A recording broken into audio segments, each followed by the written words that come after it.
Les buts globaux de l'ONU sous la loupe. Le 25 septembre 2015, les Nations Unies ont publié sous le nom de Agenda 2030 les 17 objectifs qu'ils veulent atteindre au cours des 15 prochaines années.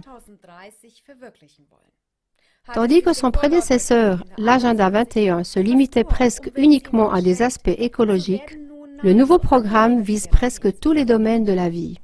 Même si l'Agenda 2030 donne l'impression positive qu'il s'agit de prospérité, de paix et de justice sur une planète saine, en y regardant de plus près, on s'aperçoit cependant que tout n'est qu'un nouvel ordre mondial pour réduire tous les peuples en esclavage.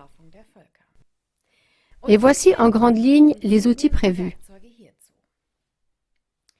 La centralisation des banques, l'abolition de l'argent liquide pour s'assurer un contrôle total de toutes les relations d'affaires, l'approvisionnement en nourriture régulé globalement par une minorité, surtout avec quelques grands groupes qui emploient principalement le génie génétique, l'interdiction de toute tentative d'autarcie, la suppression des contrôles nationaux sur les infrastructures et les ressources, en particulier les terres et l'eau, à force de privatisation dictée par le FMI, comme on le voit déjà actuellement en Grèce.